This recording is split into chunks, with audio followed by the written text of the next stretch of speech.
Hi everyone, Amy here with amyswares, and today I'm going to make a stencil only birthday card. So these two stencils are part of the May release at a Colorful Life Designs. Loads of awesome stencils this month. Here is the card to show you the direction that we're headed, but I did combine both of those stencils to create this fun and colorful Cheers birthday card. So you can see I cut that panel down. That's 120-pound accent opaque. I used that fun kind of cloud edged die. I'll link that below if I can find it, but I do want to do some very simple subtle ink blending for the background with this Cheers stencil. So I'm going over with just some residual ink on my yellow blending brush. And I know that I want to highlight just one of those words in a brighter color. So this is a fun way to use stencils like this. If they have a word all over the background, you can do just very subtle, maybe like a yellow or a light gray or like a super light brown. And then you can just kind of spotlight one that's nice and bright in color. So here I'm just using this second stencil and lining it over the top of the other one just to kind of determine my layout and see which one of these Cheers words that I want to kind of spotlight.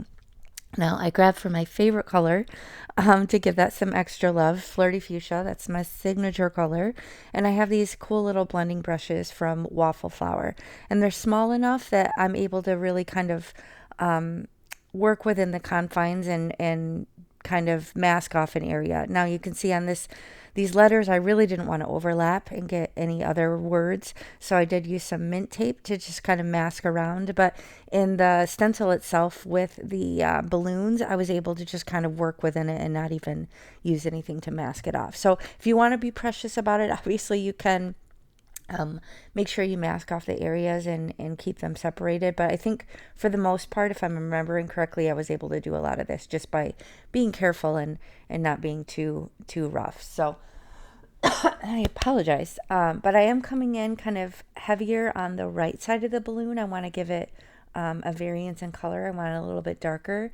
And I'm okay that they look kind of translucent because that's how balloons would be. And I like that the Cheers that I stenciled underneath it kind of shows through in spots because, again, I feel like that's more realistic in how a balloon would be. So I'm just working through the colors that I picked out. They're all Catherine Pooler. And I'm using that same Flirty Fuchsia first.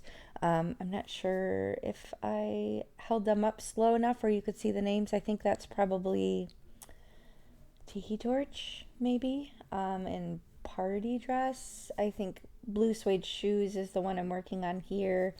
And then I think that's it. I can't remember if I did. Oh, yeah, I think there's a fifth balloon. The suspense is killing me. I honestly don't remember. It's been a minute. So sometimes I'll film and then I'll edit them way later and then I'll kind of forget what I did. So it's more exciting. Oh yeah, so that's the Blue Suede Shoes right there. And then the green one, I forgot the name of it, but I think that's the one that's actually, I heard something about that one maybe getting discontinued. If you know, let me know in the comments. But just using a little pen and kind of following the little squiggle line down in the stencil just to draw the little strings on the balloons, and then I decided to draw little ties around the bottom of the balloons as well, just because I thought that would look cute. And then I wanted to do a little drop shadow, so I'm using that same pen and just outlining the right edge of the letters just to give it a little interest. And I wanted to tie in a little bit more black, since the only black on the whole design is just the strings. I felt like it was a little bit disjointed. So if you ever encounter that something doesn't look quite right, look at your elements and see if you have them balanced. Like if you only have black in one element and not in something else, maybe that's what's throwing you off. So think about ways that you can balance the color and balance the different elements that you used. Like here I'm putting in the white highlights on the balloon and then also on the letters just to kind of give it some continuity and balance. Now this, I went direct ink to paper.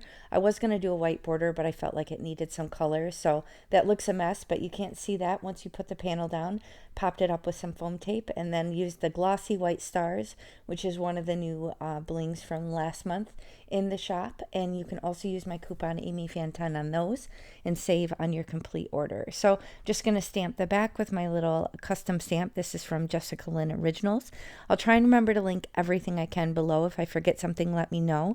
But I hope you enjoyed this. If you did, please hit the thumbs up and I will catch you next time. Thanks for watching.